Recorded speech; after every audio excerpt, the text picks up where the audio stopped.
What is up, ladies and gentlemen? Mikey McNuggets, Anthony here with you What's at up, the guys? 2-minute warning of the Cleveland Browns Seattle Seahawks game. Actually, I jumped the gun, and I'm not going to lie. There's 2:04 left. Oh, I'm at 2:02.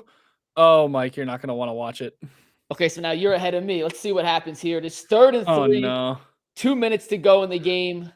The Browns have a chance to essentially put a nail in the coffin of Seattle's chances of winnings, but from Anthony's reaction, he's ahead of me. It does not sound promising. In the shotgun. I'll let you watch. I want to get your words on it. Walker batted up in the air, intercepted by Seattle. Oh my goodness gracious. That is the one thing, literally the one thing that you cannot have happen. The one bounced off his helmet. Oh my goodness gracious. That is not Ron good. Reed, who we highlighted on Friday as a player to watch on Seattle's defense, getting a help. It's the 2-minute warning. So off Jamal Adams' helmet, right into the hands of the Seattle safety, and Seattle's going to get the ball back with a timeout, down by 3 and 1:57 to play around their own 40-yard line. A field goal would send this to overtime. A touchdown would give Seattle the win. And I think Kevin Stefanski has called a phenomenal game today. A phenomenal game. And I understand the 2-minute warning is going to stop the clock after regardless. But with P.J. Walker at quarterback and with the success you've had on the ground throughout the entirety of this game, I hate that play call. And you know me. I think I'm not one to really question play calling. I absolutely despise that call there from Kevin Stefanski. What down was it? I missed that. You missed what? I missed what down it was. It was 3rd down. Okay. But it was the 2-minute warning was the following play. No matter what happened, you could the clock was going to stop. So even if you run, it's not like you're going to eliminate time for Seattle. The clock would stop. But when you ran the ball so well all game. You have ran the ball so well all game. And for anyone who was tuning in here, I'm standing up because if I sit down, my TV's behind me. I can't see the TV. We still have action going on. So that is why I'm standing up looking at the television while Anthony's here watching it. Earl and G. Bush will join us as soon as they are ready to hop on here, and we will welcome them in. I know Anthony's ahead of me. By about 2 seconds. seconds. Ahead of Earl and G. So to not spoil the game for those two, they're going to hop on when they are ready. But it's going to come down to this defense, Anthony, and they called themselves the best defense in the world 2 weeks ago. And then we saw them give up 38 points to Indianapolis and get torched in the first quarter against the Seattle offense. Since the first quarter, they have not given up a single point in this game. And I am beyond curious to see the ability for them to come out and get one more stop here and shut this down. Seattle needs about 30 yards to get in a field goal range. 30 yards to get in field goal range. Okay, that's better than I expected it to be. I wasn't sure where they got that interception at. I couldn't tell when I watched it. Here we go. Mike, I'm back on. I'm at 157. So yeah, so it's coming back from commercial right now. So they're showing the replay. He got a nice jump and just bopped the ball on the top of the helmet. So the issue is, and I'm not quite sure who Walker. They're showing the replays here. I think he was thrown into double coverage there anyway. I just listen. It wasn't going to be good. They've had so much success running the ball this game. They're averaging, I think, 6 yards a carry. It was 3rd and 4. I would have liked to see them run the ball, but here is Seattle on offense, down by 3 with 1:57 left, 1st down, and they get a 7-yard completion to Tyler Lockett. He does get tackled inbounds. The clock is running. Seattle has 2 timeouts. The Browns have 2 timeouts. And I'm just going to keep watching your facial reactions to see. You don't have to say anything here. Yeah. Walker, and there's DK. That's another 7-yard gain. Seattle now has it on the 41-yard line. Their kicker, Jake Myers, has a pretty solid leg. I would not call it a massive leg, but he has a pretty strong leg. They're about 5 yards from his definite range as Geno Smith drops back and hits Noah Fant. And that's going to take Seattle down to the 15-yard line. At this point, this could be an overtime game. And hey, here's what happens. By the way, if we go to overtime, we're going to stay on the whole overtime, just so you guys know. We'll be here around the whole overtime. Cleveland has to keep Seattle out of the end zone here This is put up or shut up. This defense was horrendous in the first quarter and has been stellar since, forcing 2 turnovers. Geno is going to escape, rolls out, throws to the back of the end zone, and it is incomplete. Denzel Ward with a very nice PBU there on DK Metcalf. 44 seconds to play. We just used our second timeout, so. And so I guess before the next alignment, Cleveland's going to use their second timeout here. They've played great. This has been a stellar game to watch. Yeah, we all picked Seattle to win this game. We all thought that the Cleveland Browns had the pieces to pull off the upset. And shockingly, the way this game has gone is not how I expected it to go if the Browns were going to be in this position. They've turned the ball over multiple times, and we said you can't turn it over here. PJ Walker has played pretty damn well. Now, that one interception he threw it wasn't the red zone, but it was just outside. He overthrew Njoku. He hasn't been perfect. No, but he's done his job as a backup. He's been perfectly serviceable. He has been perfectly serviceable, and if you can get that play from your backup quarterback, you can live. I thought Kevin Stefanski's called a very good game considering the circumstances, and I think they've ran the ball well. So and once again, outside of their early defensive woes, it looks like we didn't use our timeout. There was too many men on the field, and with 38 seconds left, the Seattle Seahawks have just scored. Seattle scored. So you're ahead of me. Yes. Who scored the touchdown, Ant? Smith and Jigba. The Ohio State kid. They ran the Ohio State kid. I'm about to see the play, so we know what JSN's about to score. I'm still going to run through it here as if I don't know what's going to happen. Geno has 2 receivers to his left, 1 to his right, Smith and Jigba. JSN in the slot, a little bubble screen. And he's going to break to the outside, score. It's pretty porous tackling there by the Browns. They had a 2-on-2 situation, and neither Martin Emerson I couldn't tell if that was JOK or Thornhill, but no one put a hand on JSN. He was able to score with these.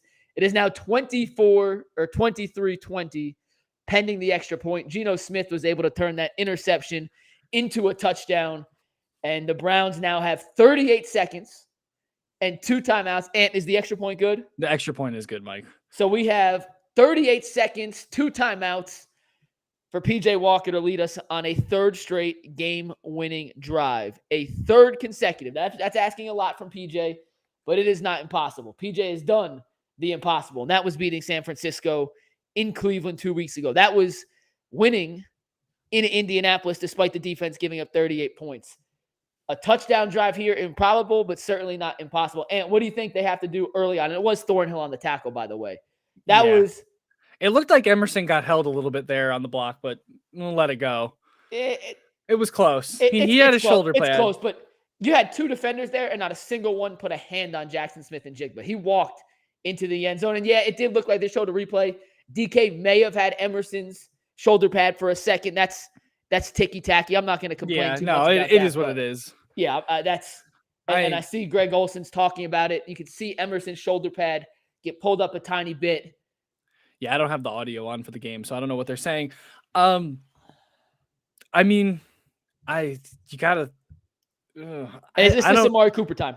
This is Amari Cooper time. This is where Amari Cooper are really going to find out how good of an arm PJ Walker has. Wait, let me give you a stat, guys. Do you know that PJ Walker has what? Okay, so I'm not a football expert, but I'm pretty sure we just fair caught it on like the 1-yard line. Okay, that's not great. Wait, here's a positive. Here's a positive PJ Walker stat. You ready? He has the longest air yard completion in the history of the NFL. He threw a Hail Mary pass to DJ Moore. True. Last season that traveled 66.7 yards in the air. That is true. Wait, did he really just fair catch it on the 1-yard line? I'm pretty sure he did. I think he did. I couldn't tell if he was standing in the end zone when he caught it. He touched his back foot went into the end zone. His back foot was in the end zone. We're on the 20-yard line. Okay, that's what I thought. Yeah. His back foot. Okay, I couldn't tell. Yeah, but just to remind everybody, PJ Walker does have an absolute cannon. He threw a 66.7 yard, and I say 0.7 because the ball traveled 66 2/3 yards in the air to a touchdown to DJ Moore last season when he was in Carolina. So he can throw a Hail Mary. We know that. That. He absolutely can throw a Hail Mary. Let's see what happens here. 38 seconds, 2 timeouts. PJ Walker's led the Browns on back-to-back 4th quarter game-winning drives. Does he have a third in him? The Browns start from their own 25-yard line. Little play action. Walker throws it back across his body, and that should have been intercepted. That was a horrendous pass. That was absolutely god-awful. Tariq Woolen, who's an all-pro cornerback. Oh, my goodness gracious. The Browns just got the break, all breaks. And apparently it's going to get worse from here, Anthony. Just throwing it in the dirt. Oh, then they're showing the replay of the interception again. It's just they played such a good game. They really did. Oh man, I'm a little beat down right now. I was sitting here like I'm so excited to be positive this week. Hey, listen, win or lose, there's a lot to take out of this in a good way. Here's second down pass. It is now 3rd and 10 with 28 seconds. Steve Becker, I know you just texted us. G and Earl will join us as soon as the game has ended. We are not synced up, and they don't want to be spoiled by the ending. So they're going to join us as soon as it ends. But Jackson Smith and Jigba scored the go-ahead touchdown for Seattle with 38 seconds. There's 28 seconds left. 3rd and 10. Browns have it at their own 25-yard line.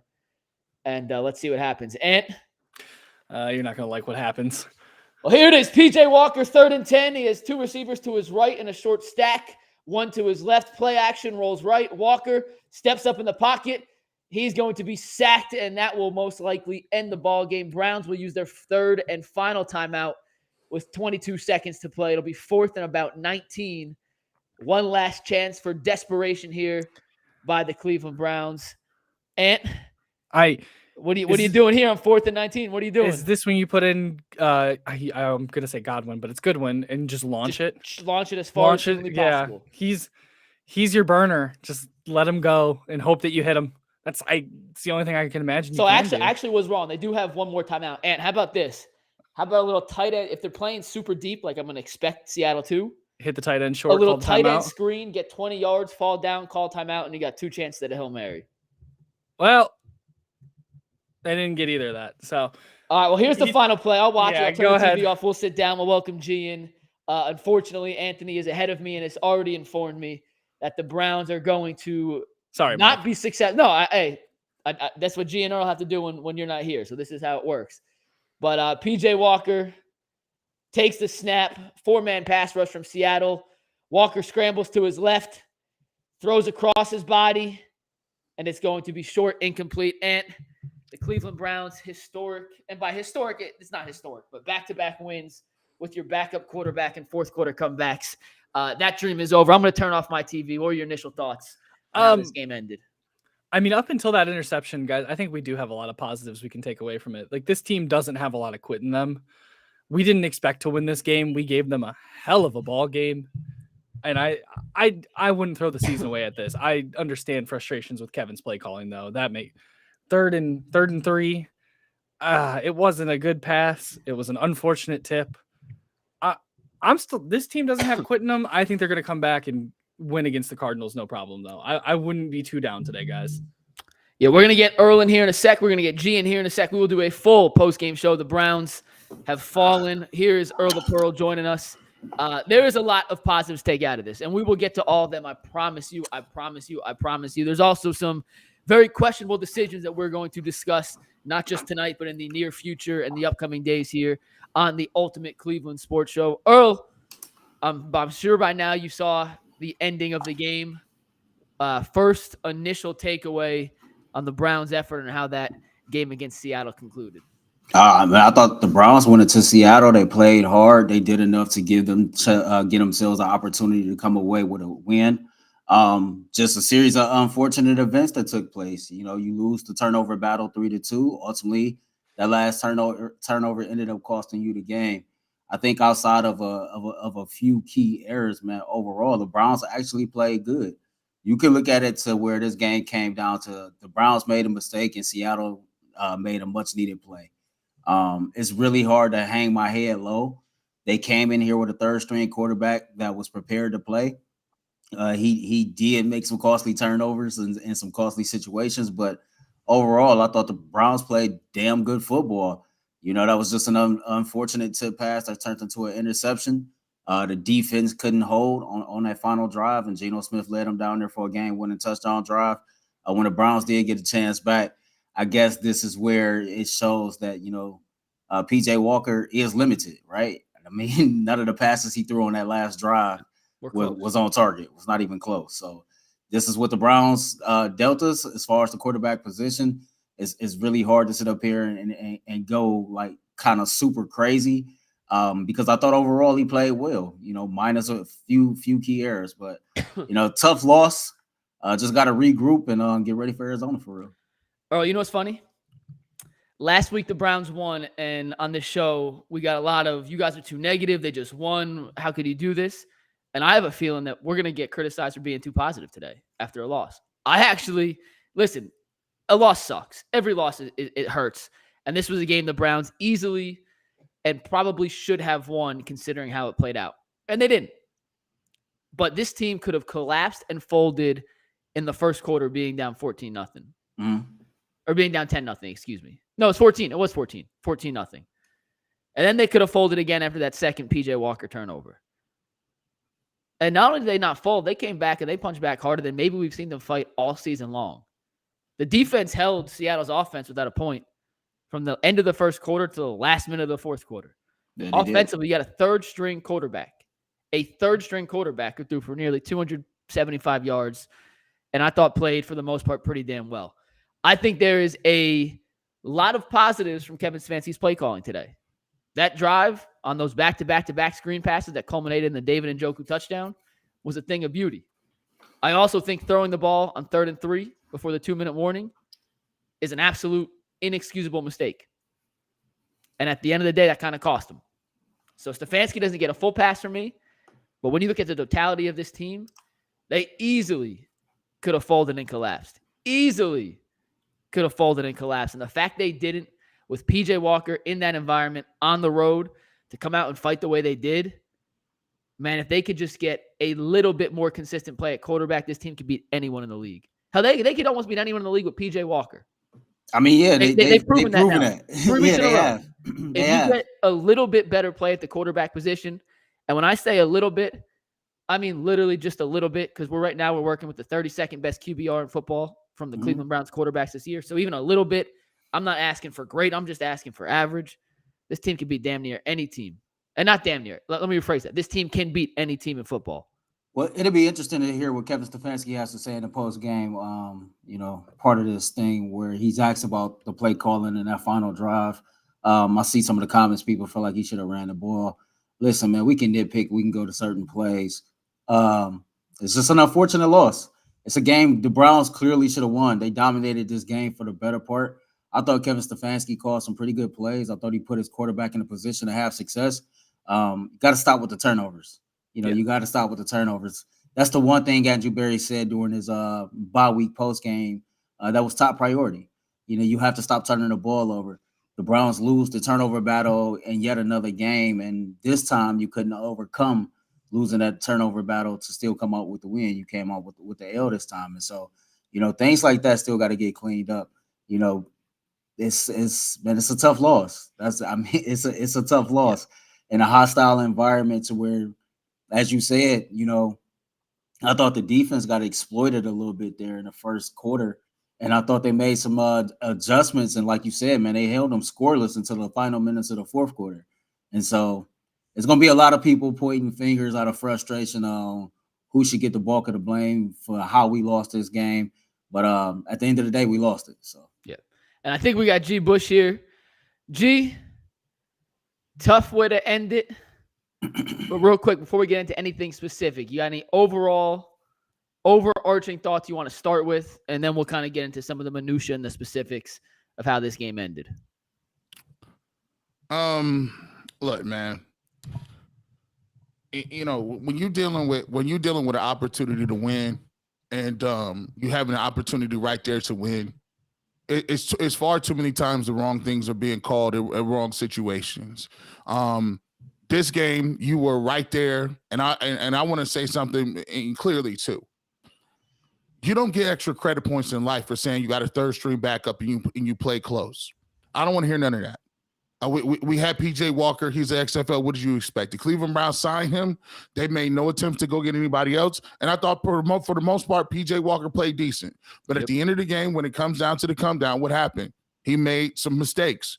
The interceptions, the putting the ball on the turf, and your head coach was also complicit in that by putting the ball in his hands. I think Kevin Stefanski feels that anybody that he puts back there is going to be comparable and is competent in order to make certain throws and plays. That's absolutely not false. That's absolutely not true. You got to put the ball in the hands of the people that were working. When you were on third down, the Cleveland Browns had the game in tow. In football, when you are playing, there are times when you need to understand what the climate is, and you had 2 possessions. The running game was going. You chose to put the ball in PJ Walker's hands, and you had to punt once, and then the last time it turned into a turnover. You have to understand that when in those positions, if you're going to be on the road in a tough, hostile environment, you have to have the guts to put the ball in the hands of the people that got you there. Throwing the ball on and doing different type of stuff like that was not what you needed to be doing in that circumstances, and you had the game won. Is it going to be a time period? It's going to become a time when Kevin Stefanski has to just win the games he's supposed to win. And that game was in his sights, in his grasp, and he decided that he wanted to put the ball in PJ Walker's hands and throw the football, and it is what it is. They didn't come out and they lost. G, can I ask you a question real quick? Sure. So last week on the postgame show, you were irate at the first and goal situation play calls, the pass, and the run to Kareem Hunt, which eventually worked. And then you came back, you watched the tape, and you said, you know what? I get it now. Do you think that with this situation, later in the week, when we're not directly after the moment, you'll be able to look back at that? I'm going to stop you right there. Hell no. Okay, because I agree with you on that one. No. I'm actually with you. We said this before you hopped on. I thought Stefanski did a very good job today. And that call to pass the ball on 3rd and 3, when you've had as much success as they have had throughout the game running the ball, I'm trying to pull up the box score right now. I believe they averaged 5.8 yards per carry for the entire game. To me, is inexcusable. Now, it doesn't overwash everything else he did today, which I thought there was a lot of positives in his play calls, the way he schemed guys open. But that one, to me, G, I don't care how you splice it. I don't care how you dice it. I don't care if you watch the all 22, the all 42, the all 122. There is no coaching tape decision, mind or matter, that's going to make that sense make call to me. So it just won't. You're up 3. And you got to think of it like this. Your defense has played lights out in the second half. You owe it to them to give them an opportunity to win that football game. It is 3rd down and 4. You have an opportunity to run the ball 2 times to get 4 yards. You decided that you were going to throw the ball at P.J. Walker, and P.J. Walker made a terrible throw on the sideline to Jerome Ford. It was a 5-yard pass. It was a backup quarterback misplay. It is what it is. Bad throw. Then you came back, and instead of, once again, you're moving the sticks. The ref gave you a call. 1st down. It is 3rd down and 3. You have an opportunity to hand the ball to Strong, hand the ball to Kareem Hunt, and you got 2 downs to get 3 yards. Your offensive lineman was running around here feeling themselves, excited, ready to go. You take the ball out of their hands and say, let's go to PJ Walker and let the XFL guy throw the ball all around the ballpark, and it got intercepted. I mean, come on, man. It's not that rocket science. It's not rocket science. It's just not. Earl? It's not. I mean, I see the frustration. I hear the frustration, but I think we all knew this would happen. The first time that the Browns lost a game with PJ Walker under center, and it was some adversity that was surrounding it, that the frustration was going to be at an all-time high. I guess, Mike, this is what are we going to do? From everything that we've heard, the Cleveland Browns do not plan on going to get another quarterback. That's and so if the Cleveland Browns don't plan on going to get another quarterback, and then we're forced to accept this reality that we got to roll out here with PJ Walker until Deshaun Watson is ready to play. Like, I mean, this is as good as honestly, like, he threw for the most yards that any team threw against Seattle since week 3. And, you know, the mistakes were still too much to overcome. And so, like, I understand the frustration, and I share that frustration with y'all, but I guess, like, well, what are we going to do? because this is the bed that they made us, and as Yeah. fans and as people who cover this team, it's like we forced to lay in it. We have to deal with this, and so I mean, we can sit up here and we can question the play calling, but we've been questioning situational play calling when it comes to Kevin Stefanski for a very long time. You know, I said on a post game show last week, just to throw anything out there to see if it sticks. Maybe they should consider, you know, Alex Van Pelt calling some plays just to give it a different feel. You know, who knows? Maybe you got to shake something up. All I know is for the 10 year as Kevin Stefanski being a coach, the situational play calling has always been a talking point. And here we are again. People are pissed off because he threw the ball when your run game averaged 3.9 yards a carry and ran for 155 yards. And so that's a situation to where they have been proving it all day, and you could have just possibly ran the ball. Would you have got it or not? Who knows? But they had ran for 3.9 yards all game. And so this is going to be something that we're going to continue to talk about until some changes. Yeah, it's very, I don't even know the right word, but the fact that football is a 60-minute game, and then sometimes it boils down to one play, G. And you know this better than anybody. Each team runs 70-ish plays on offense. Just give or take 150 plays in a football game. And we really can boil it down to just, at the end of the day, one play we look at as this is the reason team X won and team Y lost.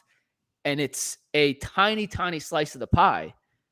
But it feels like that slice, the magnitude of it, is so much more than everything else that it just negates really any positive you may have had in the past. Like PJ Walker on that throw. And G, we talked about this on Friday. You remember the play we were talking about with David Njoku in the Indy game that got batted at the line of scrimmage? Mm-hmm. And I was asking him, like, G, what's he looking at? Now, to everyone else, it was on the last drive. It was the first pass attempt of the Browns driving against Indianapolis. And it got batted at the line of scrimmage and hit the defensive tackle in the armpit. Had it not been batted down, it would have been if the defender caught it, it would have hit him right in the chest. There was a guy standing right in front of Njoku. They showed a replay on that pick, G. And I know it hit Jamal Adams in the head. There were 3 Seahawks standing in the vicinity where PJ was throwing the ball. And I'm not quite sure which receiver he was actually targeting. So, pass run be damned. I'm not quite sure what the play call was either. Does that make sense? Like, he called 75. I'm not even sure what he was attempting to accomplish with that design. What you're going to see is in that play, when you go back and watch all 22, the check down to the running back was right in front of his face. But usually what happens when you have a backup quarterback and they're not – here's the thing. Backup quarterbacks are backups because they don't have the processing capabilities of diagnosing what's happening very fast and throwing the ball accordingly. There's too much information, and that's the difference between whether you're a first-round quarterback or a quarterback that is a journeyman. Processing information very fast. He does not process energy quick enough. So what happens is if he's under pressure, or he's blitzing, or it's crunch time, or it's pressure, he's predetermining where he's going to throw the ball before he even sees the defense. Yeah. I'm throwing here, and everything else be damned, because at least if I could predetermine it, I could get the ball off and don't take a sack. You see it all the time. That's why all the time he's tapping his chest all about, that's me. That we know it's you. We fully aware it's you. And my thing is, for the Cleveland Browns, you don't get any citizenship awards. We out here trying to play, and you got an opportunity to go to 5-2 on the season, and you played well enough to do it. But as a front office and the owner, you got to keep asking yourself, how often are we going to keep talking about the coach that's been here 4 or 5? He ain't a rookie no more. Nope. We got rid of Kate York's ass because he couldn't kick field goals. Kevin Stefanski consistently makes the wrong play. I get that people don't want to start all over. I get that you don't want to criticize people. I get that. Hey, you're making your knee-jerk reaction, dude. A lot of people before this game already knew the Cleveland Browns was going to win, right? You rationalize it. You say, well, it's Seattle. We got a backup quarterback. What did you expect? I expected the front office to get off their asses and go get a quarterback. I expected Kevin Stefanski to be ready in fourth quarter when we running the ball and seize the opportunity. I've been waiting for 4 years for him to seize the opportunity. And we can make all the excuses that we want up in here. We can talk and rub people's shoulders, and just because you sound real calm and you say real nice things don't mean you know what you're talking about. At the end of the day, there's guys in that locker room that know their coach cost them. And it's another game the Browns could have had that they didn't get. And we sitting here talking about the coaching like he's here, like he's in college. He's been here for 4 years. I'm tired of the excuses. Tired of it. I gotta push back a little bit, G. I gotta push back just a little bit, man. Listen, if it wasn't for a tip play that ended up being an interception that turned into a game-winning touchdown drive, the energy wouldn't be what it is. This is a total team loss that was surrounded by a series of events. No, Earl, that's it. No. Listen. Not. Yes, it Come is, on. bro. Yes, Come on. I'm gonna tell you why it is. Come on, you gonna put it on the team loss? No. I'm gonna tell you why it's Kareem Hunt? Listen. I'm gonna tell you. I'm gonna tell you exactly why it is. Yeah, they threw the interception right there going into the 2-minute warning, right? But the defense, they still drove 60, 70 yards down the field. The defense didn't stop them. They didn't hold them to a field goal. How many turnovers did the defense get? The defense got 2 turnovers. How many turnovers? But at the end of the day, all I'm saying, G, is like you still had an opportunity to stop them from scoring a go-ahead touchdown. In spite, this go on everybody. I understand the frustration, man. This goes on everybody. Nah, we can sit up here and say that Kevin Stefanski could have called a run play in that situation. We can sit up here and argue with the Browns defense didn't hold them from getting in the end zone. Either way that you want to break it down, you can break it down. We lost the game that we should have won. I think everybody agreed to that point, and everybody is going to sit up here from us in the media to the fans, and they're going to pull it apart and pick somebody to blame. At the end of the day, you can point to a series of events within the last 2.5 minutes of the game that cost the Browns this game. And Earl, to your point, and hopefully G's coming back in 1 sec, but we could pinpoint every play call and the execution of every play call. When the Browns had it in the red zone on the 8-yard line, their last drive, Elijah Moore was wide ass open. Wide ass open. That's a beautiful play designed by Kevin Stefanski. And PJ Walker afterwards had to tap his chest and say, "My bad," after throwing it to Amari Cooper. Like, are we going to blame Stefanski for having Elijah Moore wide ass open for a walk-in touchdown when the third string quarterback? Of course we are. Everybody's going to do so. Like we reacting after the game, man. Everybody is going to be like, okay, well, it's Stefanski. And what's going to happen? People like yourself is going to go back, watch the all 22, and you're going to point out a couple plays to where people was running wide open and the quarterback just didn't execute the play. Am I lying? No, I'm with you. I'm saying I don't blame Stefanski. I get it. I get it. Kevin Stefanski has an issue with situational play calling. Yes. That's been an issue. Agreed. Like everybody is coming at the situation like this. This started this year. He's been a coach for 4 years. When has he not been bad at situational play calling? Wake up and stop getting mad at the stuff that you already know. So here's my thing. Like this has been a thing. Here's my thing. It's not new. Here's my thing. Ain't nobody got the time to be saying this is a thing. If you ain't got to figure it out after the first 2 years, something got to go.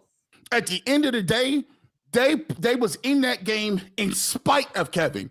And an excuse for saying he's been doing this for a long period of time, and we're gonna keep saying this, everybody. No, he's been doing this since day one. So at what point in time is he held accountable for what he does? Because these games count. That's a good question. That's a good question. That's a question that somebody should ask Andrew Berry. Well, listen, Andrew Berry. That's a question. No, hold on. Let's start this too. Hold on, AB. Hold on. I'm talking about the whole situation. AB ain't above Kevin Stefanski because he part of the reason our quarterback position is like that today. PJ Walker is his pick. He not getting no passes either. We done ran everybody out of town that played for this team. At some point in time, Kevin Stefanski and Andrew Berry gonna have to make their money. We don't care if you from Oklahoma City or you the Ivy League. At the end of the day, you bumbled the quarterback position. You signed PJ Walker. You ain't looking like you trying to go get nobody anyway. So I'm not gonna sit here with my hands on my hands and say, well, Kevin Stefanski and Andrew Berry got it under control. I'm not giving him no excuses. You can't get nobody no passes. Kevin Stefanski can't get a pass. He suck at situational play calling. Andrew Berry don't get a pass. You didn't do anything to make sure that the quarterback position behind Deshaun Watson was competent. Nobody gets a pass in this situation. And we knew that this was going to happen. Everybody will be pissed off once the Browns lost the game with PJ Walker under center that we should have won. Yes. Like we all read the room before we even got to this point. It was all cool when PJ Walker was under center and we barely won. And people sitting up here talking about, man, y'all trying to pick apart a win and a win is a win. Like, come on, man. Like, trust me, I get it. I share the same frustration. He sucks at situational play calling. PJ Walker is not a good quarterback. That's why he's a third string quarterback. Yeah. I think the fact that he played as well as he played Like even with the turnovers, man, most third string quarterbacks can't even give you that much. That's a testament to Stefanski. You look at the Browns this year, they are 4-3, above 500 with the single worst quarterback play in the league.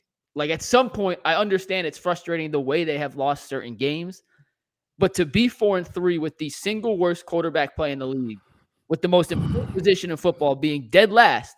That premise is tough to swallow, McNuggets, because here's the point. We sat on Ultimate Cleveland Sports Show and we talked about how terrible the quarterback play was. We talked about it. We brought multiple people in. You got the stats to look at them. You cannot say we're happy to be 4-3 when you're choosing who you play at quarterback. That's their choice. So if you want to get mad at Barry, I'm with you. Well, gee, we were on the same page. I just think your anger should be directed at Andrew Barry for not upgrading the backup quarterback position than it should be at Stefanski. Why? In my opinion, if you disagree, that's all you. I think he's getting the most out of what he can with the talent he's given at quarterback. No, it's not. You know why, McNuggets? Because all he has to choose to say is run the ball. It's not rocket science. So Jay, we supposed to do run the ball every play? What did I say? Run the ball every play? No, I'm just saying you can play two different things. Because Mike got a point. Mike got a point. AB constructed the roster. At some point, man, like if we all know PJ Walker is trash, we know it. The chat know it. Everybody know PJ Walker is not a good quarterback. Right? Everybody know this, right? So you can argue that he's doing the best he can with what he has available to him. Who he has available to him, that's Andrew Barry doing. Andrew Barry brought him there. Listen, this is crazy. If you're sitting there telling me on third down 2 times in a row when the game is in balance, nobody made Kevin Stefanski call pass plays. He did it. Nobody's disagreeing with that, G. Nobody is saying a situational play. That was a horrible situation. So where am I wrong at? We all agree that the situational play calling. So where am I wrong at? Do we all agree the situational play calling is not good? Right? There is. Do we all agree that PJ Walker is not a good quarterback? There it is. Yes. Do we feel like that Kevin Stefanski is doing the best job he got with the quarterback that he has? Yes. So ultimately, we mad at Andrew Barry. Yes, that's what I'm saying. I think where G's coming from is from a point. Like a valid point. I just think his anger is directed at the wrong person. I think, and I could be speaking out of line. And G, please correct me if I'm misinterpreting what you're saying. We have expectations for this Browns team. We had expectations for this Browns team entering the season with Deshaun Watson at quarterback. Is this defense is elite, and with Deshaun at quarterback, this offense should be able to compete and move the ball against any team in the league. Just start with that. Is that an accurate representation of how we all felt about this Browns team before week 1, right? Yeah, you know good and well. Fast forward to where we're at now, and we've had one good Deshaun game. We've had DTR start a game. We've had 3 PJ Walker games. We had no Nick Chubb since the middle of week 2. If I had told you those circumstances back in August and said, hey, we still have a plus 500 record and we're about to get Deshaun back, I think we jump up and down with joy. Now, I'm not saying it's acceptable to be 4-3 because they lost this game today in a way they shouldn't. McNuggets, you played. As an athlete, in the big picture, G. We ain't talking about listen, McNuggets, you played. You never gonna get me to plea bargain down to this. Every man is accountable for what they do on Sundays. That includes what your job is. If Jed Wills jumps off sides, I'm on him. Jed, stop jumping. If Kevin Stefanski is not calling the right stuff, I'm on him. I'm not going to rationalize no loss that was in the balance because you feel good about being 4-3 because people out. Injuries happen. You got to keep pushing. And my problem is everybody want to lay off the brakes. You're never going to have everybody 100%. Deshaun Watson, Nick Chubb, nobody has those games and people are going to play well 100%. But what you can do is control what you can control. And today, Kevin Stefanski had in control 2 plays where he could have put this game on ice and he chose not to do it. So therefore, I'm on him. Period, point blank. Is it tough on him? They got PJ Walker? Sure. But you still had the opportunity to do the job is tough. If everybody could do it, it'll be 32 of us playing coaching. It's hard. But at some point, you got to get it done. Once again, I think we're all in agreement that the third down run call, we all hate it.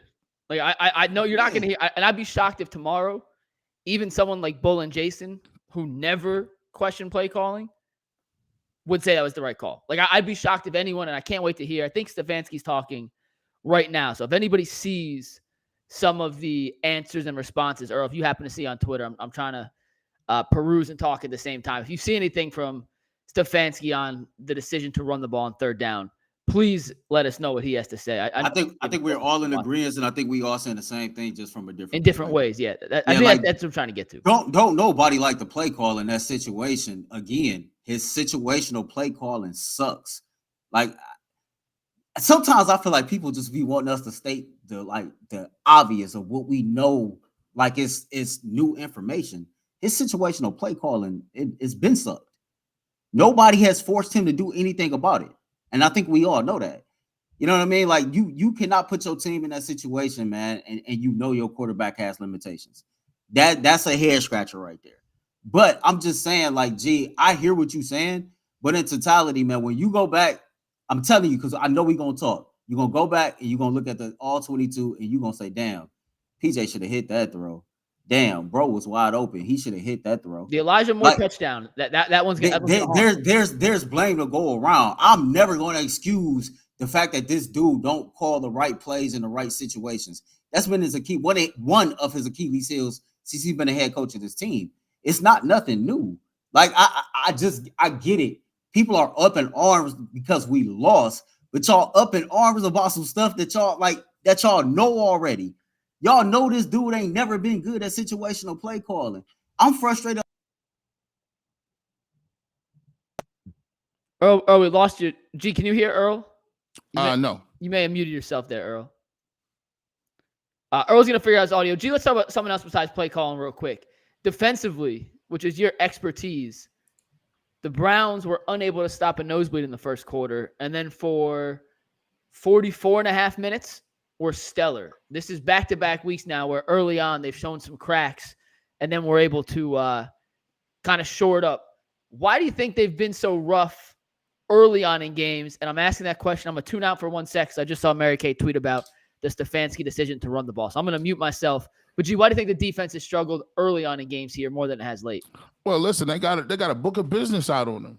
I thought the Browns came out, and they weren't as aggressive they need to. They was playing some zone behind them, and I tweeted this too. I came out, they was getting their ass kicked. They was getting hat handed to them. You know, like we talked about them being the best defense in the game, but guess what? They almost gave the game away in the first half, being down 14-0. If there's anything like that, they almost had you up out of here. So I don't give them no credit. I said on Twitter, Myles Garrett need to make a play. We ain't heard nothing from you, dog.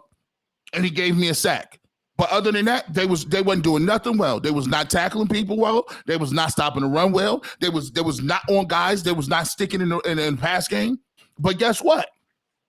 For the next 3 of those quarters, they systematically kept the Browns in the football game when they was down. They held them to 17 points the rest of the game on the road. Now, that last drive, here's the killer thing about the last drive.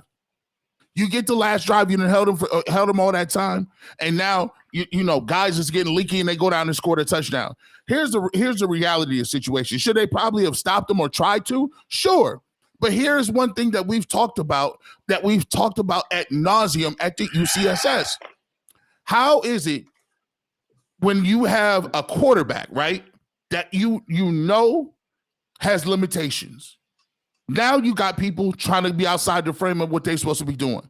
Now you got to pitch a perfect game. Now you can't allow them to get 24 points or you're going to lose the game. That's the part of the game that starts to wear on you as the season goes along. And for every game that PJ Walker continues to play, you're going to have defensive players feeling like they have to play a certain type of game in order to win the football game. Because to be truthful, they played pretty well. The defense played pretty well. At times, the offense played pretty well. But that's the thing, and that's why I was so hot last week when people talk about when Jason said, "Oh, he's putting out feelers." It doesn't look like the Browns are going to bring anybody in. And I'm like, why? Like, is it cash? Is it what? What do you? Not cash. Is it stubbornness? What is it? Because there's a residual effect to that. So now defensive guys are saying, "Man, we had that game won. All we needed is this, and that, and the third." And that's how stuff in the locker room to get started. But the defense wasn't playing great in the beginning either. I'll give them credit. They turned up and got some turnovers. But at the end of the day, they didn't start off like game busters. And people are now starting to figure out all right, if they're going to run this pressure, what are some things we could do against the Browns pressure that get the ball out and get us some points? Oh, before I let you go real quick, Stefanski was asked about his decision to pass the ball just before the 2-minute warning. He said in 19 seconds, he said literally nothing. But he stumbled, he mumbled. Stefanski's usually a pretty smart guy, and he doesn't say a lot to the media, but this one, he really said nothing. His answer to the direct question of, hey, Kevin, what was the thought process into passing the ball on the 3rd down before the 2-minute warning? And his answer, and I quote, we had options there. The result, that was tough. So the most unanswered answer of all time, which means, listen, we hate it. And obviously he's kicking himself in the ass for it too. So, yeah. Situational play call, another game. Just another year with Kevin Stefanski as your head coach, man. This is something we've been going through as Browns fans for a while. It's frustrating, right? Because you would think that somebody who's been a head coach for this long can kind of self-assess and make necessary adjustments to how even he approaches the game. And if situational play calling has been one of your Achilles heels, like, maybe you should get some help with that. You got a pretty solid coaching staff, and I find it hard to believe that you can't lean on anybody on your staff to assist you in those situations. I hope that Kevin Stefanski is not walking around like, not willing to take advice or suggestions from other people. And I hope that the other people that's on that sideline feel comfortable enough to be like, hey, you know what, Kev, we should probably do this in this situation. I wonder, I'm wondering what that dialogue is like. Because if you got man, people forget Callahan was the head coach of the Raiders when the Raiders went to the Super Bowl, and they had a pretty damn high-powered offense. So the man knows something about offense. AVP spent a lot of years in Green Bay with Aaron Rodgers. The man knows something about offense. I just got to believe that Kevin Stefanski ain't got the only set of offensive eyes out there, right? That you should be able to lean on somebody on your coaching staff that can assist you with situational play calling if that's something that you just ain't got. Because, dude, that's going to end up costing you your job, quicker than anything. He and I want people to be clear on this. I don't want to go with the circular, rationalization of what's going on. It's circular. You got to think about it. If Kevin Stefanski understands that PJ Walker has limitations as a backup quarterback, he should also understand that he can't put him in certain positions when the game is on the line and hope for these miraculous outcomes. It's just statistically not going to happen, right? That there's reasons he's a backup. You know that. So my question is, if he knows that, and if he's not comfortable with PJ Walker at quarterback and is not getting the most he can out of PJ Walker, or he feels like he should be able to get somebody else that's a veteran that's going to give him a better chance to win, then my question is, have you not went to Andrew Berry? Because here's how it works. Have you not gone to Andrew Berry in the front office and said, look, I know we want to see Kumbaya and we want to all be on the same page, but Deshaun Watson don't look like we know when he's coming back. We like PJ Walker. He gave us, he snuck, by the way, he snuck you 2 wins. See, this is the point. The Browns were lucky to win the first 2 games PJ Walker played. Yeah. Let's be clear. Fact. He snuck 2. Now you asking him to sneak a 3rd. When you go back and you take a look at my headline, what did my headline say? Cinderella's time is over. You can't consistently win that way in the league when you got backup quarterbacks and you're expecting them to do that. And here's the reason I know they weren't sold on PJ Walker, because they just now gave him a contract. And the only reason they did that is because the league mandated that you can't be bringing guys up from the practice squad back and forth. So my question is this. The question moving forward should be, you know what? Hey, we played okay, good, whatever the case may be. We still don't know what Deshaun Watson is doing. Let's ask ourselves a question. Are we willing to roll those dice and play the same reindeer game next week with PJ Walker? G and Earl, check your phones real quick. Guys, I just retweeted this from UCSS, and I DM'd it to both of you. Jake Trotter just tweeted out the dots of the final play. And the play was clearly designed for Amari Cooper, who was double covered. Now, these dots, and if anyone wants to go, I just retweeted this from the UCSS Twitter account. Go check it out. But Jerome Ford has a lot of space for a check down in the middle, and Njoku on that little trail route has a lot of space to the left. And PJ Walker's eyes, never left the right side of the field to the left side of the field. I can't wait to watch this, the all-22. These are just the dots. There's no motion. But Earl, did you take a look at it? Yeah, I'm looking at it right now. Oh, G, did you take a look at it? Yeah, remember I told you when you watch all 22, you're gonna see that he watched. Two guys were clearly open on that play, and this was a Walker. Does it change the way your thoughts of this play? I mean, I still would have preferred to run it, but it's pretty clear. And once again, you can't really see from my phone. We just tweeted out from UCSS. There are two guys wide ass open past the line of scrimmage here if PJ Walker can deliver them the ball. No, throwing it out there. Because PJ Walker, it doesn't have a track record of being able to do that. I agree. and G, I guess that goes back to what I was saying earlier. It's a PJ Walker problem, in my opinion, not a Stefanski problem. And I don't want to get back into that because we got a couple of things we got to talk about. I'll ask this question. G, you can start on this, or we'll go to you next. Is Pierre Strong the truth? Is he legit? Yep. I loved what I saw from him today. Listen, I thought today, and I'll give what's the name? I'll give Ford a little credit. He had a couple of nice runs down the backstretch, but I thought, dang it, man. It just I felt like at a certain point in time in the game, this game was ready to get put away because the way I just watched how the offensive line was blocking, I saw how Pierre Strong was hitting the hole. I saw how Kareem Hunt. It started to get to a point where Bobby Wagner is getting up off the ground like, dang, I'm tired of tackling these dudes. The game was in tow. The crowd is out of the game. I thought Pierre Strong ran the ball one cut downhill. They wasn't getting cute. It was all inside zone. He made a really nice cutback on the one play. I think he went for 12 or so yards. And I'm like, man, this is awesome. You can see Ethan Poaches even on one of the plays sprinting down and pick up, Kareem Hunt. Like, listen, we ready to go now. I thought they did a great job. And to me, I've always said it, and this has always been a thing. This has been a cloud that hangs over the Cleveland Browns when we talking about the run game, right? We've been told, and we were sold so tough, that when Deshaun Watson got here, we was going to turn into the Buffalo Bills. Mm-hmm. Everybody and their mom said, when Deshaun Watson get here, flip it over. Who cares if you got Nick Chubb in the O-line that was built to do this? Yep. We going to be, we Josh Allen now.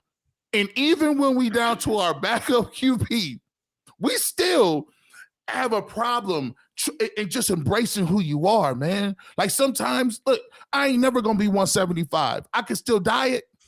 I could die. You know what I'm saying? I ain't never gonna be 175, right? Embrace what I am. If I get to 240, I'm gonna love it. If the Browns run for 180 yards, Kevin, that's listen, you still get credit for that. You don't gotta throw the, but trust me, no one's gonna feel bad that you ran for 160 again. Just embrace who you are. Come on. He said identity crisis. I mean, I thought the run game was strong, man. I think Pierre Strong is a solid running back. I think the dude hits the hole, the burst, and I think he got a second gear there. He's somebody else, that can catch the ball at the backfield, can run between the tackles and outside the tackles.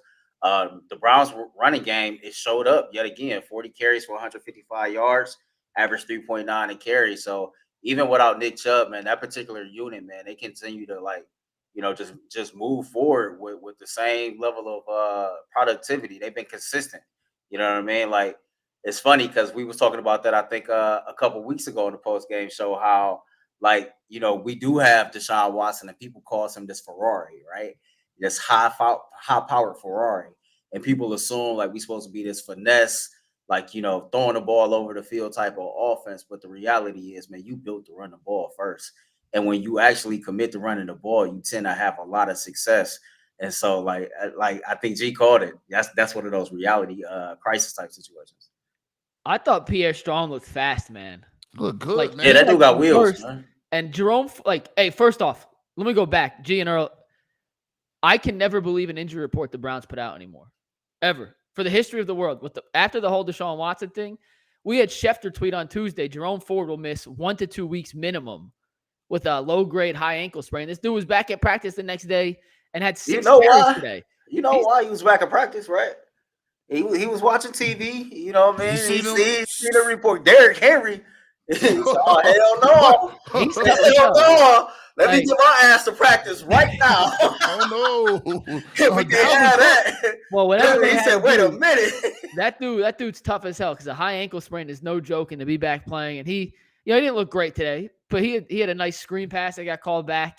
He had a couple runs that they needed in the second half that were beneficial. But Pierre Strong, to me, man, has a little bit of explosion that Kareem Hunt at this point of his career doesn't have, and I just don't think Jerome Ford has in his arsenal. They're all three have combined to be a pretty serviceable running attack. Even after losing Nick Chubb in the first quarter of week 2, the Browns are still second in the league in rushing yards per game as a team, despite, you ready for this number, G? What's that? Having minus 43 yards on reverses this year. So as a team, they're second in the NFL in rushing, and you have just a 43-yard chunk hanging on the back end of that total by negative reverse plays. You would bring up that reverse for -6 when we was moving the ball, but you see, I'm not petty because PJ Walker made a throw and got a first down. I didn't say nothing about that. Now see, but yeah, so like the running game really hasn't been the problem the last couple of weeks, and Pierre Strong brings an element to it that I just didn't think they had, and I'll take the L on this one, guys. I'm going to be honest. When I'm wrong, I'll be the first to admit it. I like the read option stuff too. They was running. I like that.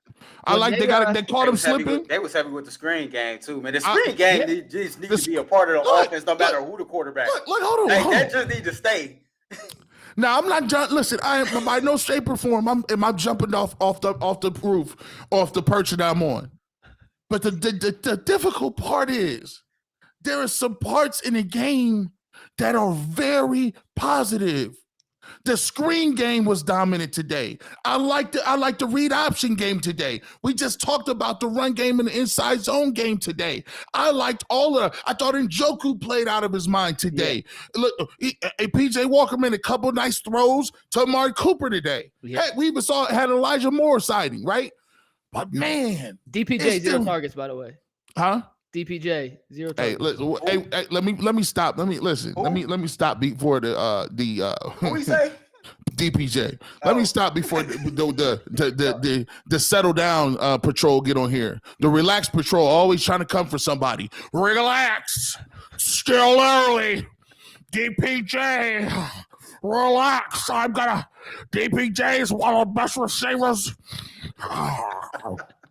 Hey, G, Earl tried to trade him to the Rams for Aaron Donald. You remember that? Yeah, I was trying to do whatever I could to get him off the scene.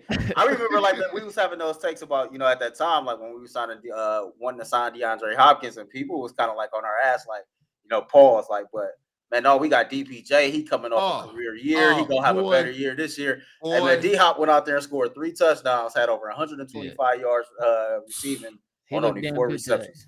Boy, they was coming with the broom switches and everything.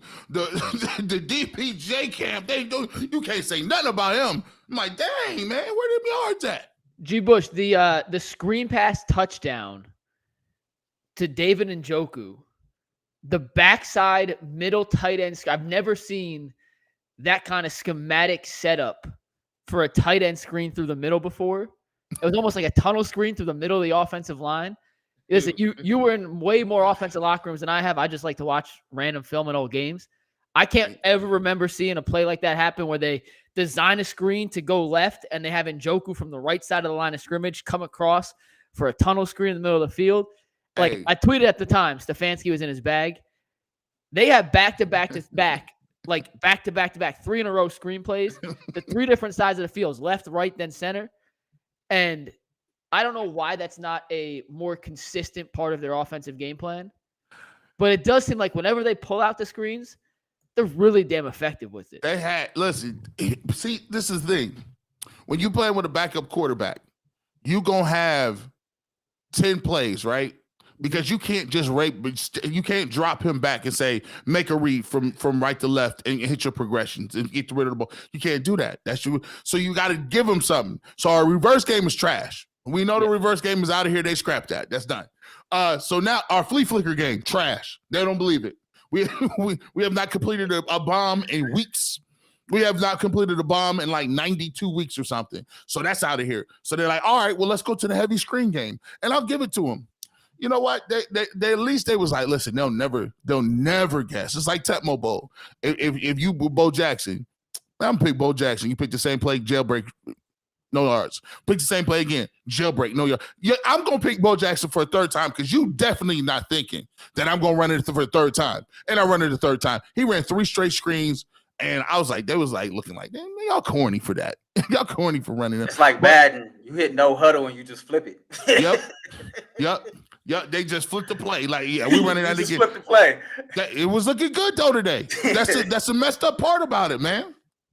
And it's funny. So again, it go down to what we were saying, man. Like, G, you're pointing out certain points in this game to where you thought the offense looked good, to where you felt like things was moving. So again, man, we sitting up here fussing at each other. Where in reality, situational play calling. Kevin Stefanski is not good at situational play calling. That's what it boiled down to. We know we got a third string quarterback who's less than capable of making certain throws. And even seeing like what you showed, Mike, like, yeah, it was dudes that were schemed open, but come on, man. You know PJ ain't making that throw. I still would rather run the ball. I would rather run the ball, picture, but like in the totality, man, I still ain't saying like people in here saying like screaming fire Kevin Stefanski. I mean, firing Kevin Stefanski right now at this point, like, is it really going to benefit the Cleveland Browns? That's something like if people want Kevin Stefanski fired right now, then like, okay, cool. What's the plan that you feel like firing Kevin Stefanski? How can that benefit the Cleveland Browns for the remainder of the season? I mean, even I'm a guy that calls people out. I mean, I'm not saying to go fire him. All I'm saying is this, man. Like, you know, just huddle up with the team, bro. Like, and when you get to the last 5 minutes of the game, huddle up with AVP and Callahan. You know, maybe y'all can come up with something. I just feel like at this point, man, we got to try something different than what we've been. Well, that's a great question. All right, let me ask you all this. If Deshaun Watson is not ready for Arizona, if he's still unable to play, do you roll out DTR or do you try to rock with PJ Walker one more time? Assuming those are your two options, G. Assuming Andrew Berry why you gonna cut me off? Move. You see, you cut me off. He's like, assuming. Don't you tell me what, you know what they should be doing, Mike. You know. Listen, what's the we're right all answer? in agreement. I would love to see Jacoby Brissett here on Sunday when myself, G, and Bull are at the Muni Lot tailgating. Yes. And we will be there. We will be in the Muni Lot on Sunday with Bull, G. Somebody Can I tell you what you're bringing to the Lot? Somebody put his comment up. What is it? Somebody said we need a backup head coach. Like, listen, he ain't even pay for that. And that was the comment of the day, man. In the chat, real quick. In the chat, give me a 1 if you would rather see DTR start against Arizona, or a 2 for PJ Walker. 1 for DTR, 2 for PJ Walker. G, who would you rather see start on Sunday for the Browns? Assuming those are the two options. And those are the only two options we got? This is easy. You done already wasted these reps on PJ Walker. I'm not about to take the reps and give the reps to DTR. So he ain't played in like 3 weeks. So now we gotta have growing pains with DTR now again, right? And I gotta wait 3 weeks for him to give me some dividends. Listen, I'm gonna rock and roll and I'll stay with PJ Walker. But to me, the right answer is I need a quarterback, bro. Give me a little something else. I need something else, bro. I need something else, dog. I can't. And here's the thing. He's not trash. Look, he's not completely. Here's the thing. He's not completely trash. The things that make you want to say he's completely trash is the simplicity of the throws that he has in front of him in crunch time. And you're just like, I don't understand. How do you miss those throws against the 49ers? You missed a lot of them the last week. This week, we like, okay, you playing good. But you got to realize, journeyman is journeyman for a reason. Yeah. It looks like the chat's pretty split. Earl, who you going They with? said 0. Some people say 3. I mean, if I had it up to me, give me option 3. Go give me Jacoby Brissett right now. Option 3 is me. I don't think you want to run out there, man. This chat vicious. You run out there, boy. McNuggets suck. They already say that. It's all good. He said it good. Yeah. No, honestly, I would just continue to roll with PJ Walker, man. Yeah. Like you'd have pretty much like made your bed with him as your quarterback. You know what I mean? Like I feel like you did DTR no favors when you just upright snatched QB2 from him like that.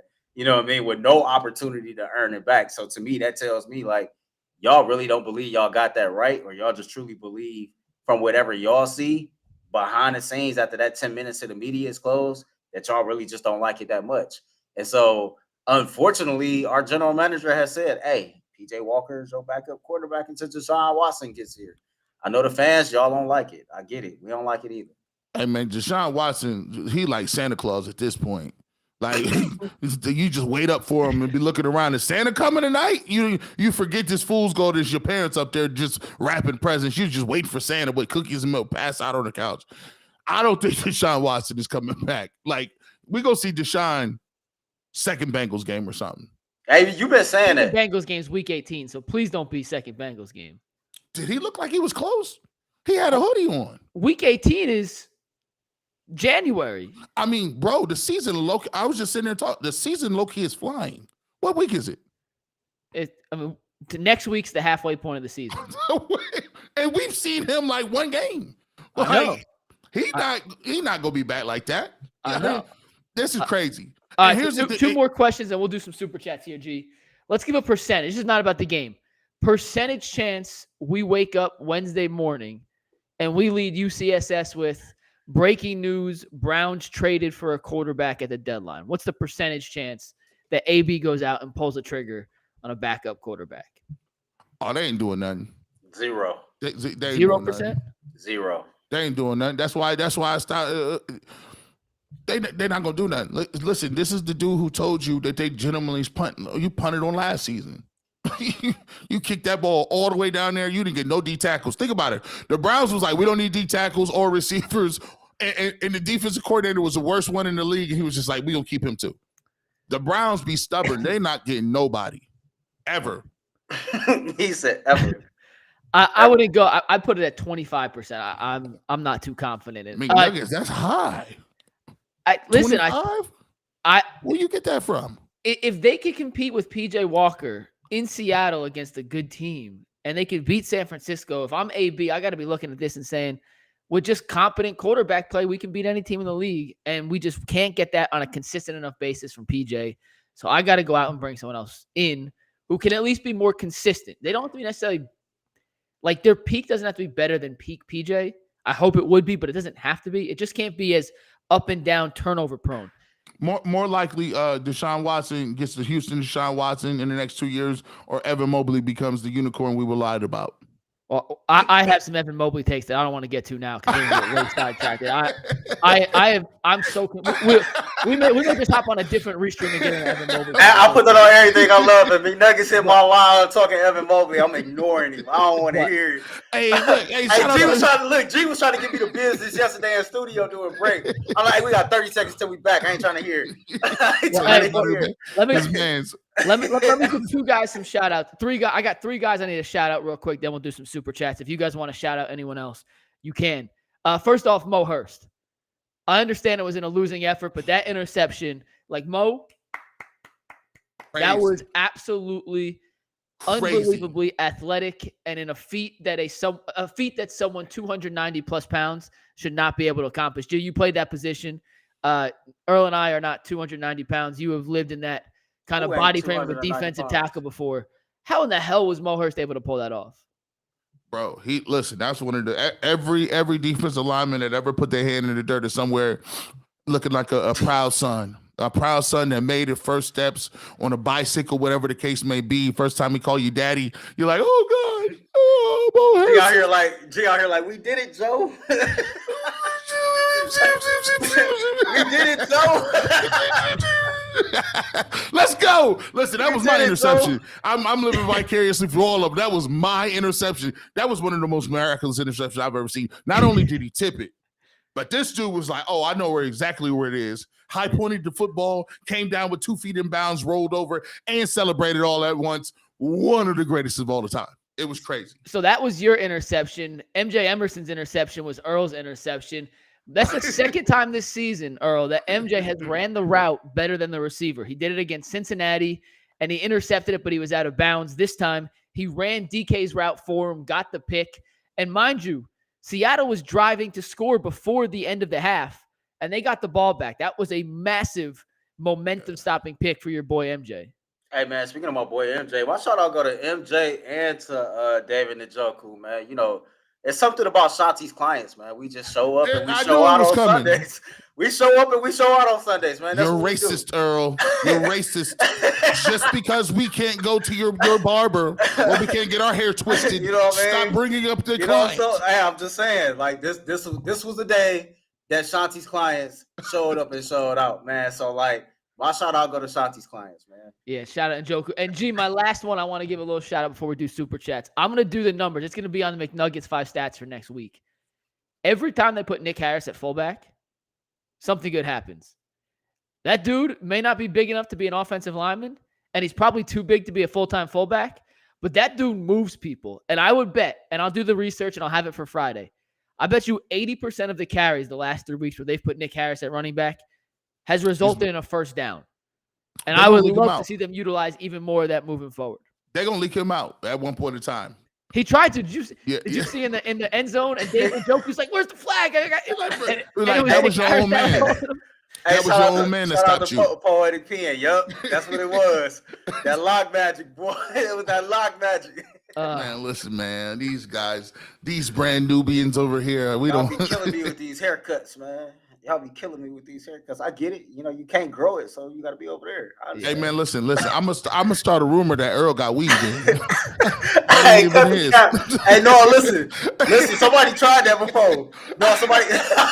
That's the most disrespectful. Yeah, I was highly offended. I saw him putting it in. Man, you better be careful. I see the picture of you with your locks. All right, let's get to some super chats here because we got a bunch of them. If you guys want to stop and chime in, let me know. If not, I'm gonna run through a bunch because we got I think like 40. So we're gonna get through these. But first comes from Paraja Sandhu. How many times do we give Kevin a pass? We talked plenty about Kevin Stefanski earlier. If you guys want to go back and hear that, by all means, it was in the first 20 minutes of the show. Tyrone Jackson says, if I see PJ Walker laugh and smile after missing open receivers with terrible throws, I'm gonna lose it. Derek Spinna says Kevin lost the game. All he had to do was run the ball. Even with the stop, he could have punted and pinned them back. With the time, fire Stefanski. I'm just gonna sit here. Paramount Sandu says, I don't care at this point. I give the Browns the same energy they give me. Ronaldo Archer said, why did Stefanski put the game in the hands of a third-string quarterback, 3rd and 3, run the ball? Trading Dobbs will cost this regime their jobs, like hiring Kitchens cost the last regime their jobs. In hindsight, real quick, we'll do this real quick. Trading Dobbs was obviously the wrong move in hindsight, but none of us had an issue with it at the time. So I have a hard time being mad about it now in the moment because DTR had outplayed Dobbs the entire preseason, and it looked pretty clear to us during that stretch. But y'all told us preseason don't count, though. Didn't y'all say preseason shouldn't count? You can't take two. You can't have either or. Either preseason count or don't. I like preseason.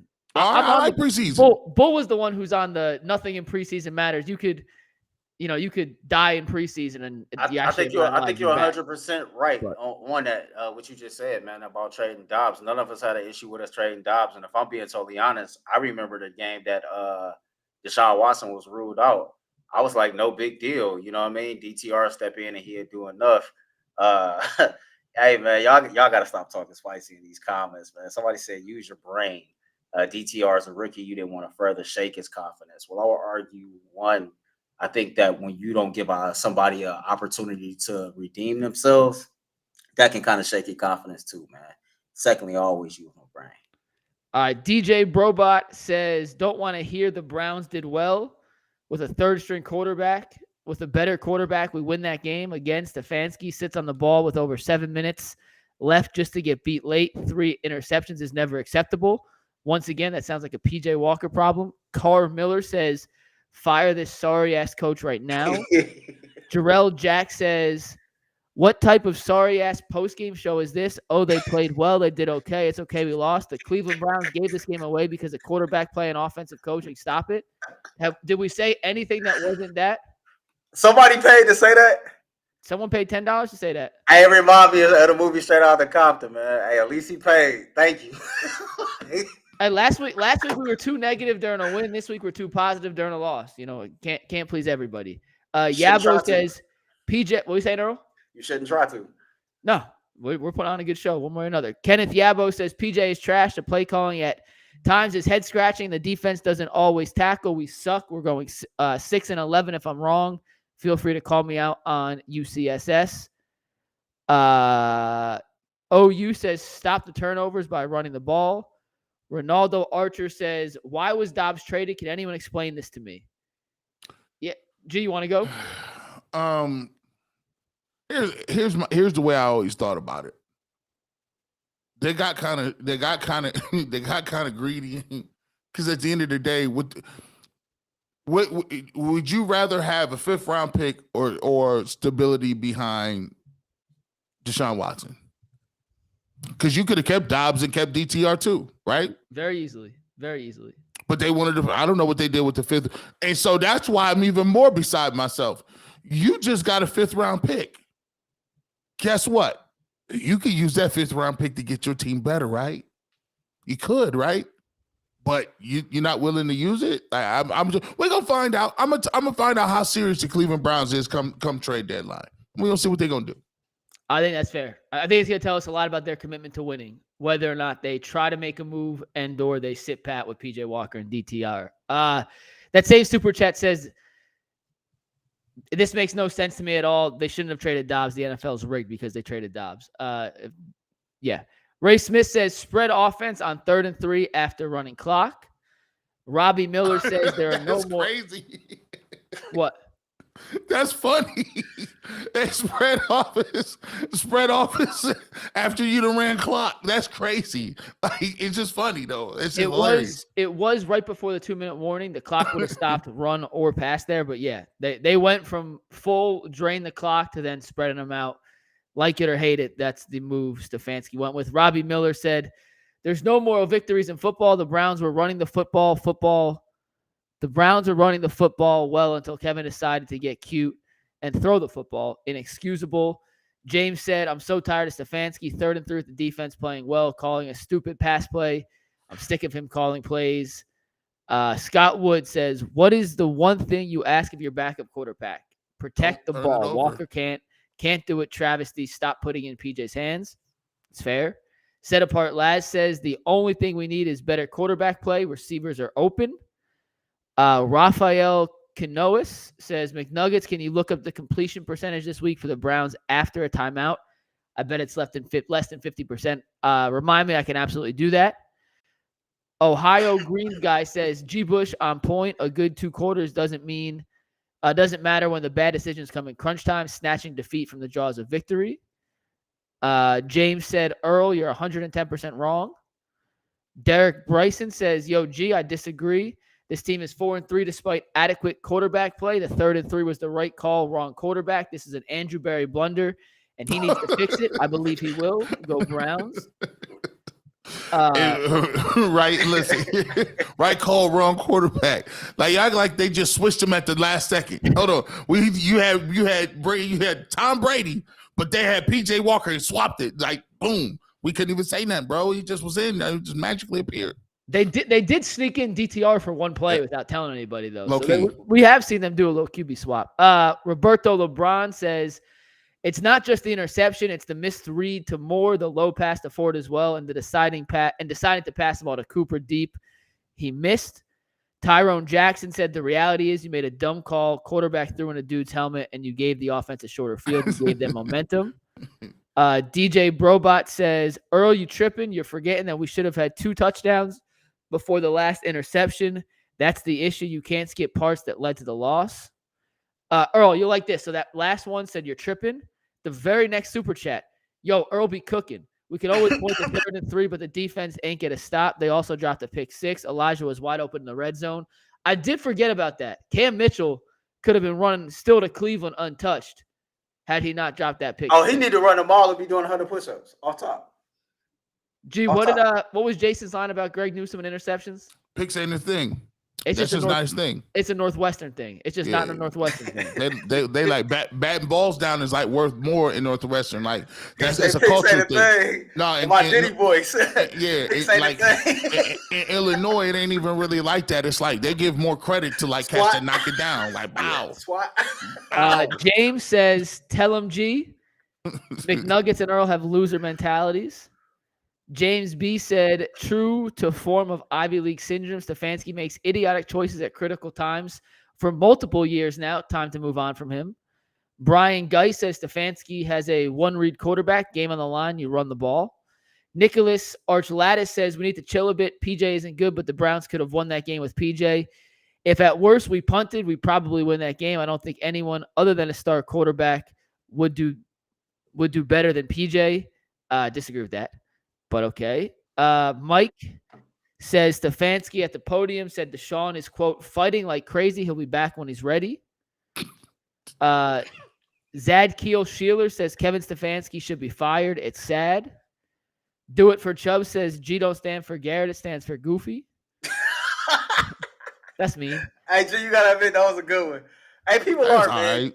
Hey, listen, people are, man. But you know what? What can we do, man? You gotta learn how to not to match other people's energy. People It's gonna say all what they right, wanna say man. about it. I've heard better. Sample says Browns will get an upgrade from PJ by Tuesday. It gives them a week to work with the new starters and a new quarterback. Also, we need to start Pierre Strong. That dude's a baller.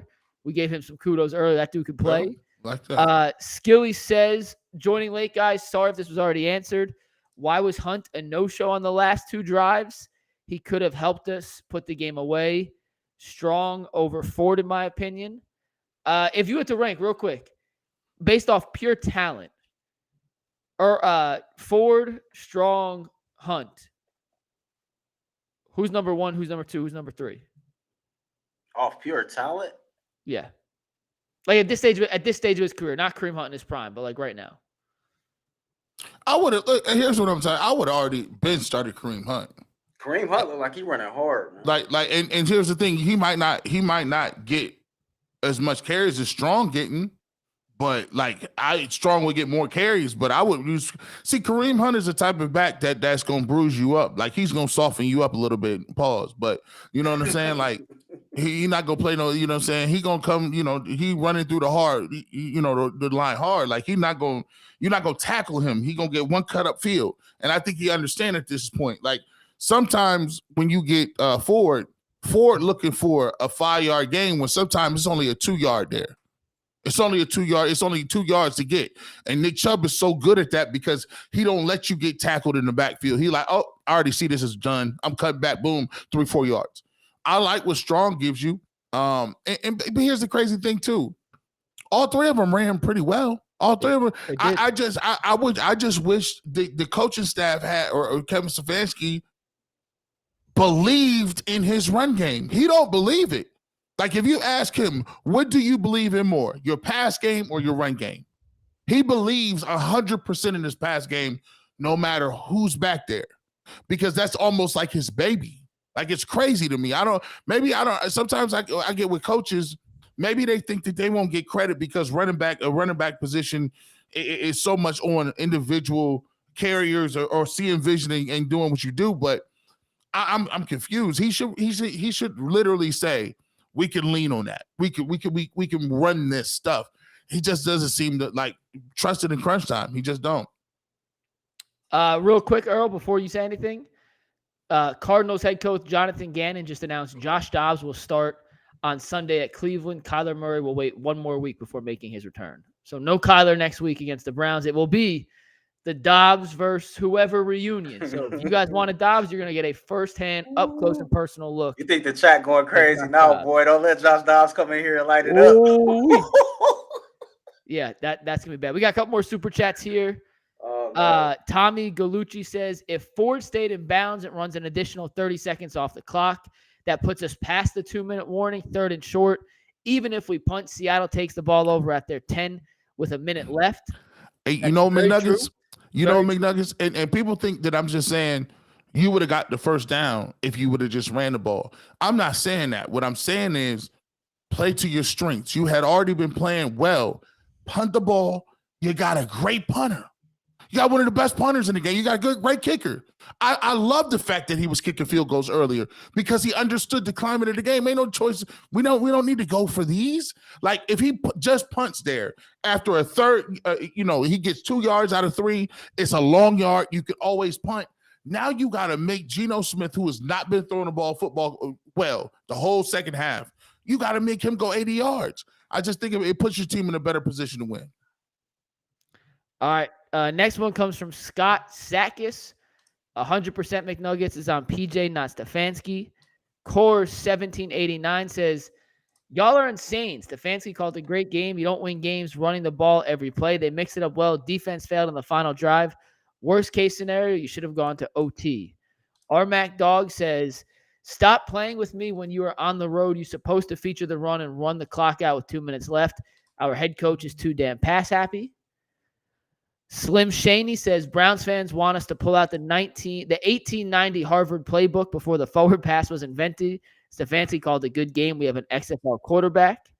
Reggie Glover, this is the last one, says, hey, G, how do you think the Browns would have done if they invested PJ's reps the last 3 weeks on DTR? Better or worse than what we saw today? See, here's my thing. I think PJ Walker and DTR is pretty much the same guy at this point. Just because DTR is a little bit younger and PJ Walker understands certain things, right?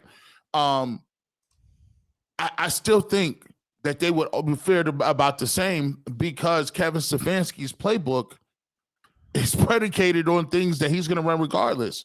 One of the things I've been talking about is, and people laughed at me, G. Bush stopped talking about 5 wide. Every time they get in 5 wide, they get sacked. Every single time. Every single time. You know why? Because every time. And if I know that, the Seattle Seahawks know it because you can't cover it. Jed Wills, they brought 2 people. Jed Wills was like, oh my God, which way did he go? Which way? And he didn't block nobody. And so my thing is, don't run 5 wide. I know that's part of your package, but why would you put that in if you know you don't have the pass protection, your quarterback can't get rid of the ball fast enough, and you don't have the receivers that might get you separation sometimes? Just run something and maybe keep it back in or something, man. It's not that difficult. I'm saying. Earl, you want to chime in on that one, or you feel like you nailed it? No, I think he nailed it. It's the same dude. Situation is what it is.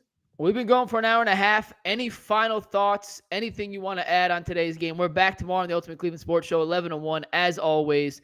Jay is off this week, so it's just Bold, G, and Jason tomorrow. Oh, we about to be arguing all day. We about to be arguing. No, we actually be truthful. We'll be fine. So, Ty was coming in. Someone Ty was coming in. Well, we appreciate everyone for tuning in. It sucks, man. They should have won that game. I told you. You can't even. Look, you just like they had that. G, that's what kills me. And we're not going to go back off. We're going to do it. At the end of the day, the Browns should have won today. Point blank. Period. The Browns should have left Seattle with a win. One play I'd rather get blown out. Everything. But do y'all agree with that? One play changed the trajectory of how this game played out. I'd rather get blown out, McNuggets. I'd rather get blown out. If they would have got beat by like 34-10, we'd have been able to do this and keep it pushing. But not like this, man. Not like this. Not like this, man. What were you about to say? No, I'm like, G, like those close. I'm already a sore loser. So to like lose close games like that, or games that you feel like you had in the bag, those hurt a little bit worse. Like you just blow me out, man, and then we can just get it over with. Yeah. Well, they were competitive. It was certainly a game. And somehow Vegas was spot on again. It was a 3.5-point line, and Seattle covered by the hair of their chinny chin chins. That's going to wrap it up for the Ultimate Cleveland Sports Show post-game show. The Browns fall to 4-3 on the season after losing to the Seattle Seahawks 24-20. We will break this down in even more detail with Bull and Jason tomorrow. For Earl the Pearl, for G. Bush, I'm Mikey McNuggets. We'll see y'all tomorrow.